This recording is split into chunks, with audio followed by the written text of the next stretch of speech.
I'm Dan Formless. This is the Forward Movement Studios in London. I am going to do a live stream for, I said 30 minutes, but I also said I'd do this on Wednesday. So I'm going to take you through my first play with the ASM Hydrasynth without reading the factory manual, because no one does that. No one does that. We all get a new toy in the studio and instantly we want to play it. And I'm no different from anyone else. But at the same time, hopefully 20 minutes of me fumbling about with this huge behemoth of a digital synthesizer should convince you to read the manual and not do this at home.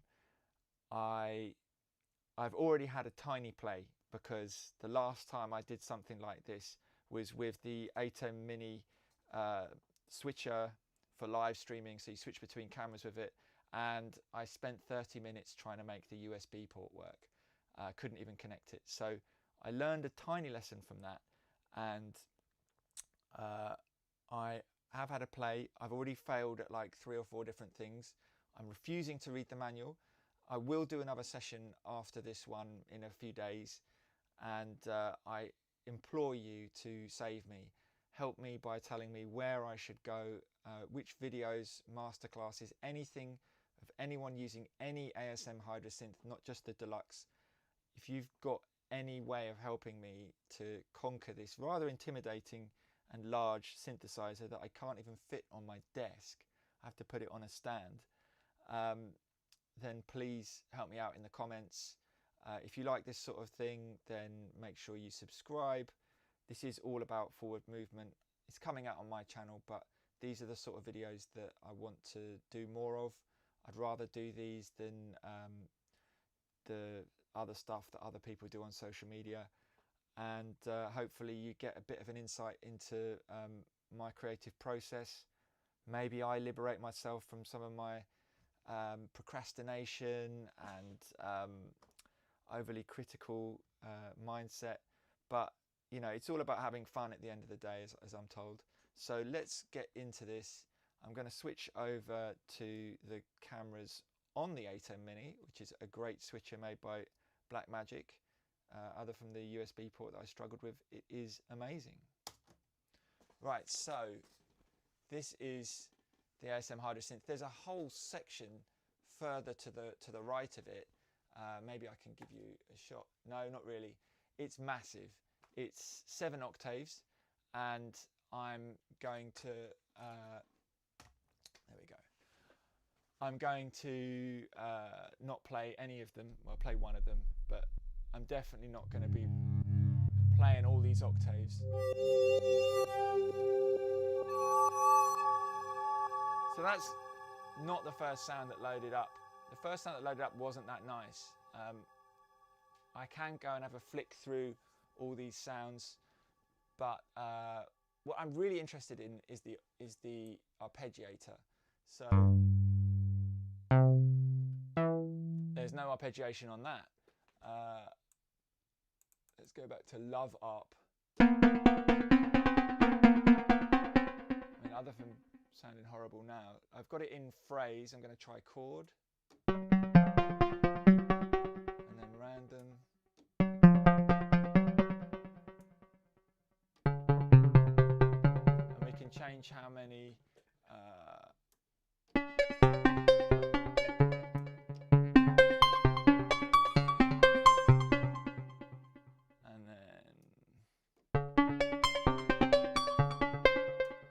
up and down. You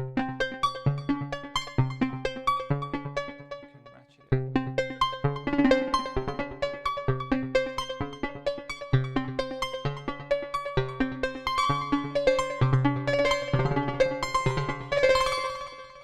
As you can tell, and as I've been told, it's a really, really powerful arpeggiator.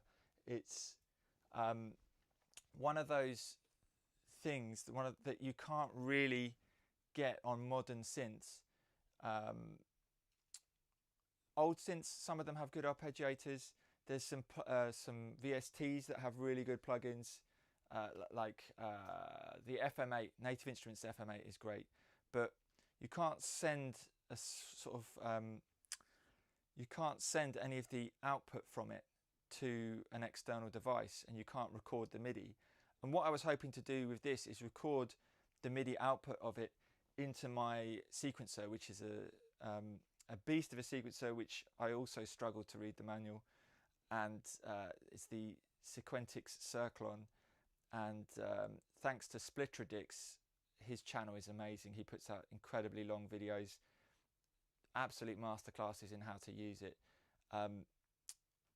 So what I was hoping to do was record the arpeggiator stuff into the Circlon, and that was what I was trying to do earlier, and I failed. But we might have a little go at the end of this session at doing that again, because I've got a few ideas. But one of the things that this is really good at is it's got poly touch, so it's got aftertouch. So if I play something and then emphasize like an extra push on it, you'll hear it change.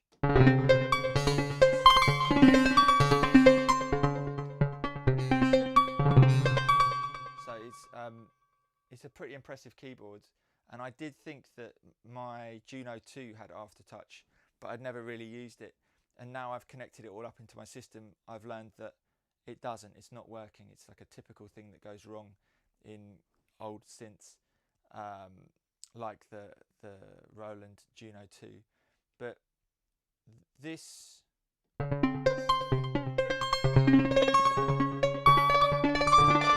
is a pretty cool strip, very CS80 like. You've got some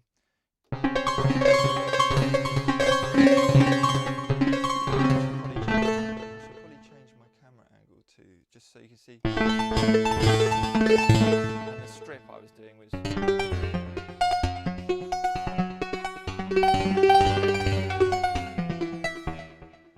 so it's pretty powerful. It's just, are the sounds full enough? Are they like the sort of thing that could lead a track that you make, or is it, because it's digital, kind of lacking that real grunt and low end kind of strength that an analog synth could do a lot better with? So if I'm going to try another camera angle. So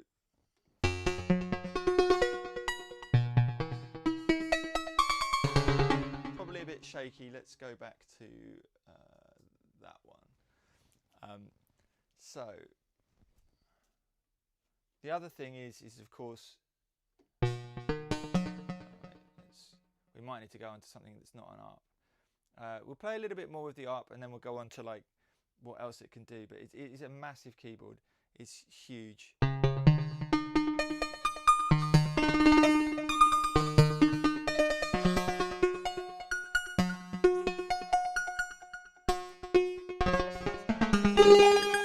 So it has swing on it as well, but it's quite weird with the swing. It goes off, which is 50%, 52%, 54%, 58%, 62%, 66%, 70%, and 75%. So kind of, I'm going to put it on 62.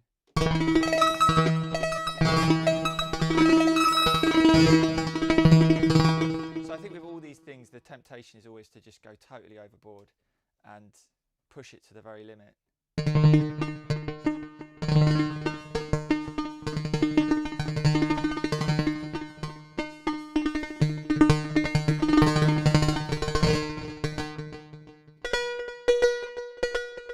But yeah, like the first 20-30 minutes you play around, hopefully you make some great sounds, or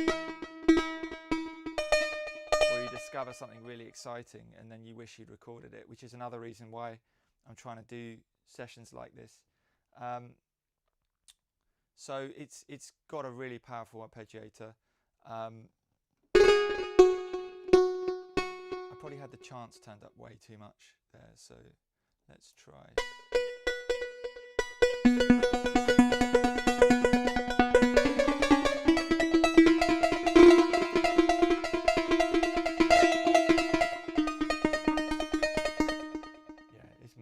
It's mad.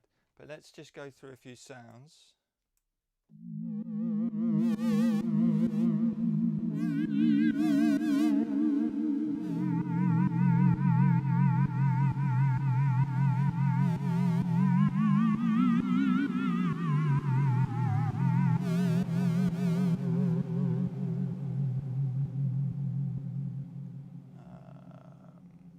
Right, so the other thing is it's got these master controls and it's got filter controls. So I should be...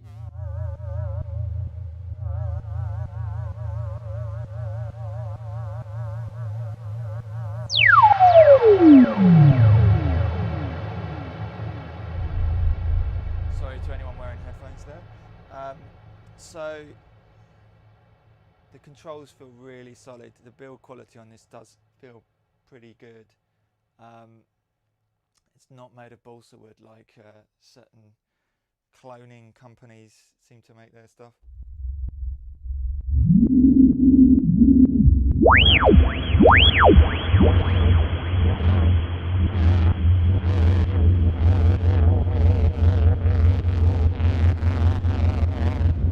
So these fixed controls, filter controls, cutoff resonance, drive/morph, ENV1 and LFO1. You can switch between filter 1 and filter 2, so if I go to filter 2 and...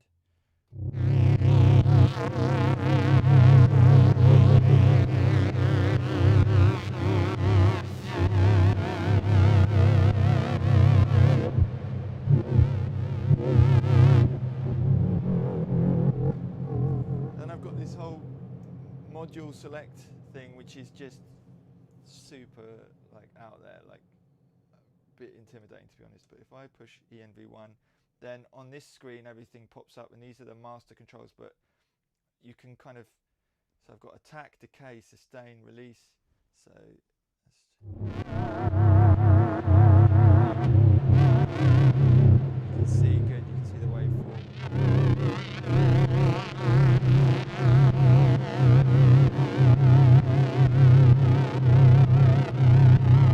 So the top is one option and the bottom is another.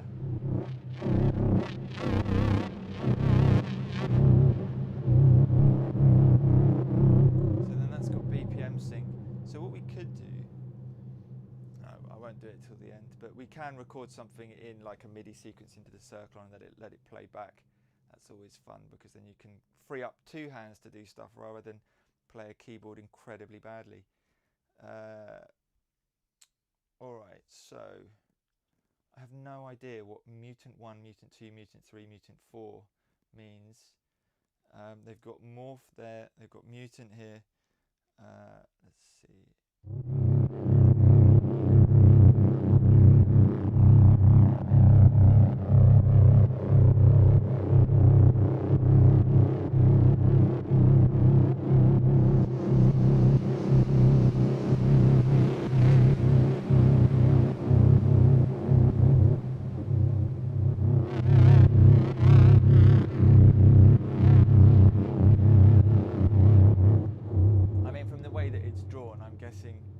You have an oscillator 1, 2 and 3, it goes through stuff, so I've just messed with that one.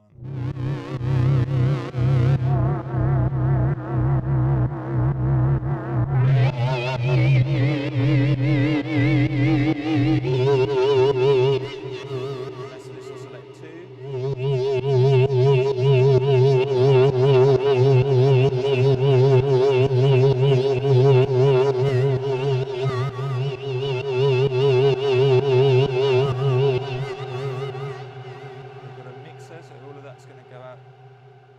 Although we've got like a ring noise here, let's have a look at that. Choose where you're going to route that through to. So at the moment mine's going to mutant 1. And oscillator 3 just goes straight, it seems to go straight to the mixer, I think.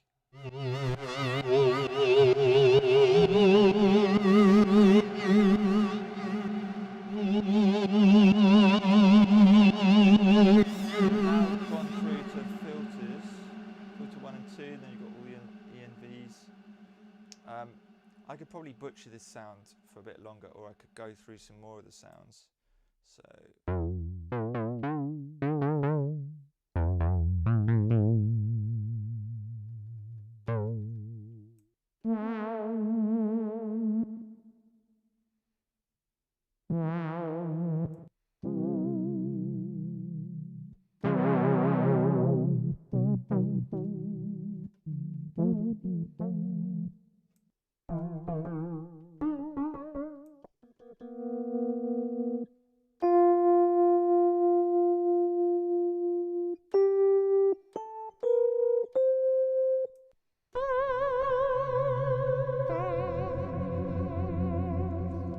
CS80 darkness.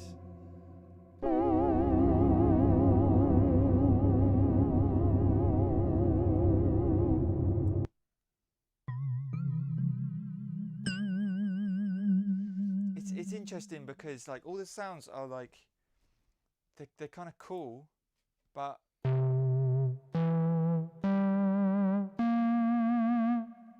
and everything you can do with it.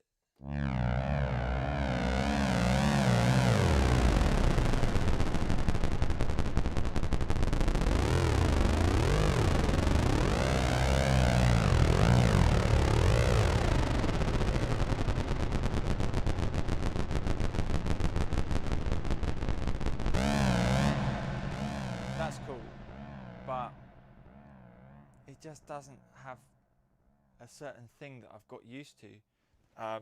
It's way more controllable.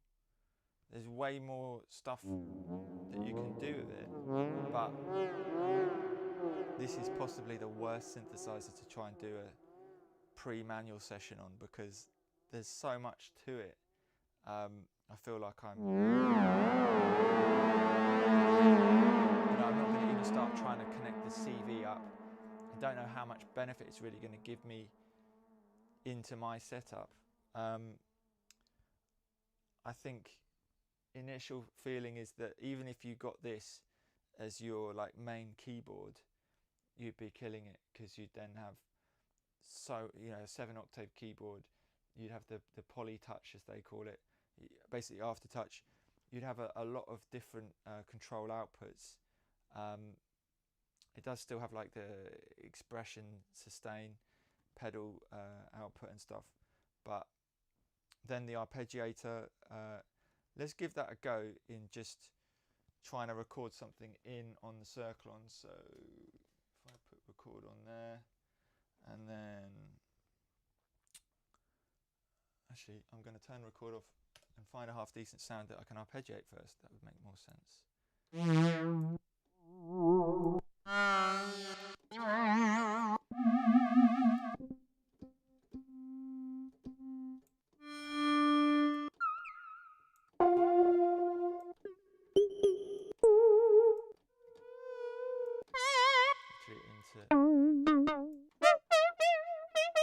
Juno 60 brass.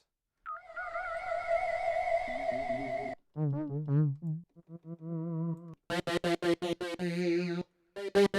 must be a way of finding arps. They've all got little. There we go. Chow's arp. All right.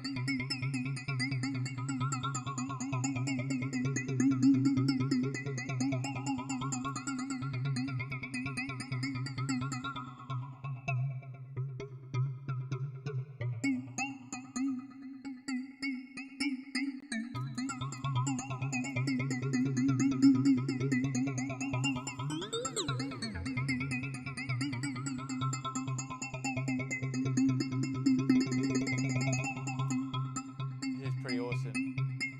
I think I've just found the first decent arp.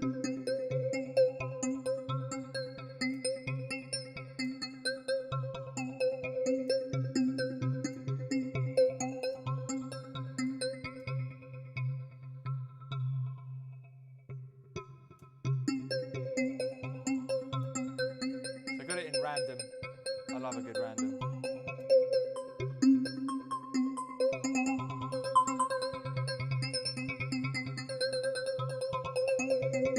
Let's see if I can record that.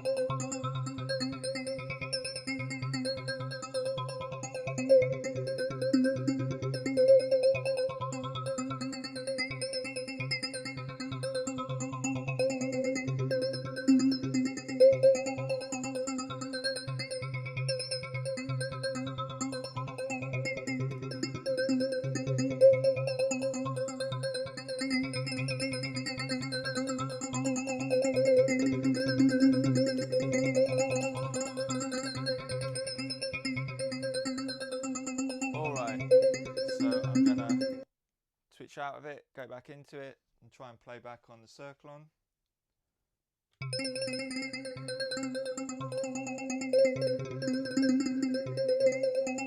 You can see that the setup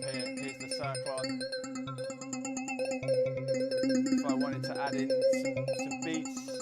We could add in.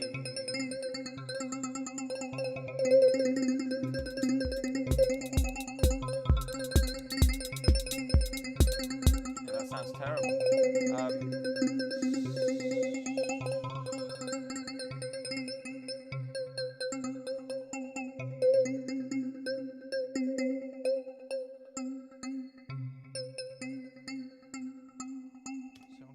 Is record in again, but let's go back to this. We could go to our nice shot, a really nice shot, right? So I'm going to record, I'm going to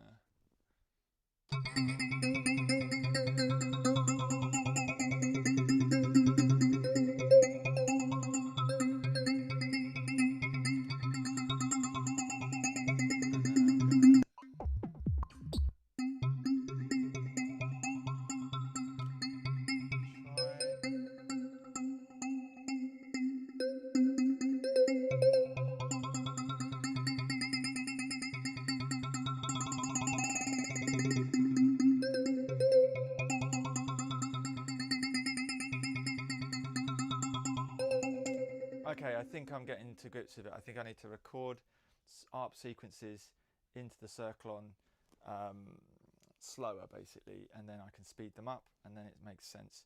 But if I try and record them real time, it gets too confused. So I think I'm going to call it a day on that, because that is like really out of my comfort zone. I've played around with stuff before, but that is a powerful synth. I don't think I'd necessarily buy it. I've been lent it by someone. As soon as I got it, I kind of was intimidated to play with it, and I think that potentially, if I really start getting on with the arpeggiator, I would consider getting the desktop version. You can pick up the desktop version for about 600 quid now, second hand. That thing's like 1600 quid or something. I don't have space for something like that. I don't have budget for something like that. But